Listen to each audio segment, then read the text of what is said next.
Manguha tayo ng gawod. Ito yung ginagamit sa pagmamama. Lawed, yung kalanguya. Gawod in Ilocano. Ayan, itong dahon. Sinasama sa buwa, apog, tabako. Ngalang mo, ambwa lang. Ito ang ngipin ng nagmamama. Marco. Ngangalam sa kamuntok ito pra. Kita umket. Ambala nga. Paano ba tinatanim to Kuya Marco? Kukuha ng ganyan. Ganyan. Tapos pag kinuha, Tubig. lalagyan ng tubig daw. Tapos ibabaon sa lupa, pitak. Tapos sa sibsibugan. Ayan, okay. Kuya Marco, patingin yung kinuha mo. Ano natilok mo dito? Gawod. Gawod. Tabako. Ay, sige, taintag ng mga ijay. Ito yung gawod. Tinatanim siya sa may kakalat-katan niya. Like, bato, wire, kahoy. Kasi to, nagka-crawl yung gawod na ito pag tinanim. Ayan, puro gawod na ito.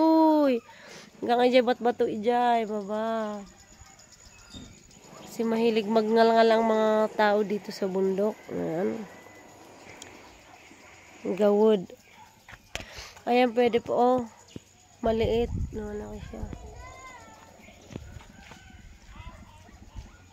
Mature na siya pag malaki siya. Malaki, tapos ganda yung kulay. Ayan, pwede na itong gamitin. Pwede nang kunin. Pero itong mga maliliit pa, mga masyadong malambot, hindi pa yan hina-harvest. Ito lang yung mga malalaking dahon. Yan, malalaking dahon. Yan. Yan, maliliit pa yung mga to. Maliliit. Ayan, maliliit pa yan.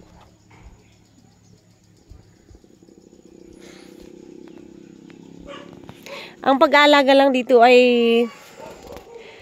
dinidiligan lang ito. Ayan. Didiligan lang siya. Matibay siya sa panahon na mainit at malamig. Ang per kilo ngayon ng ganitong paninda ay 300 per kilo. Ganun. So, nanguha na tayo din ng dahon. Gawod. Ayan. Si Kuya Marco ay na siya. Mag-operation na siya. Magre-ritual na siya. Ayan. Ito yung ingredients ng mama. Tabako. Tobacco. Kumuha ng konting tobacco. Ihalo dyan sa dahon. Gawod. Tapos apog. White powder. Yung apog nilalagay sa supot.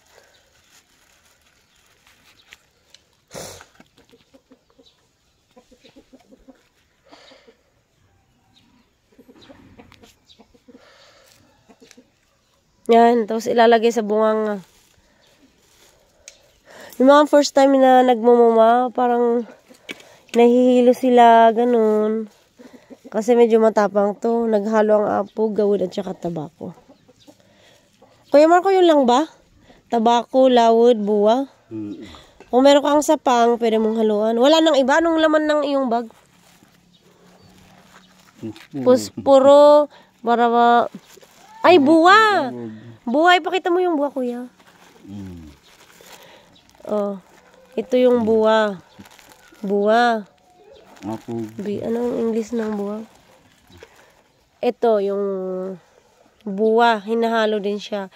Buwa, lawod, apple can, tabako.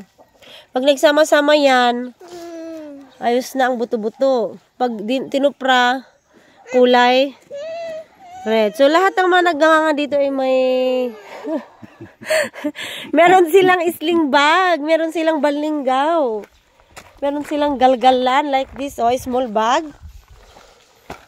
We put our ingredients here. which is the apog, lawod, tobacco, and buwa. Ayan.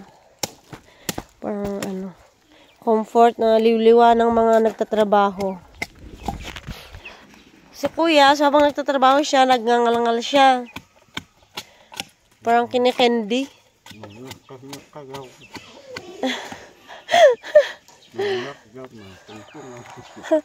Uy, namakdang ko, naman tungtungaw. Oh, Faris, are your feet?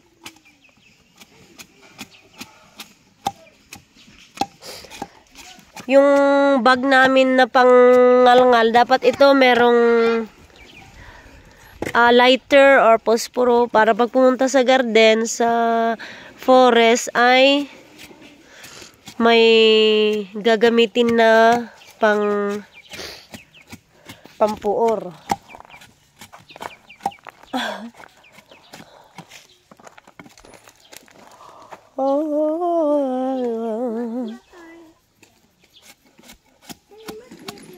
Pinakain mo na ba yung mga manok, kuya?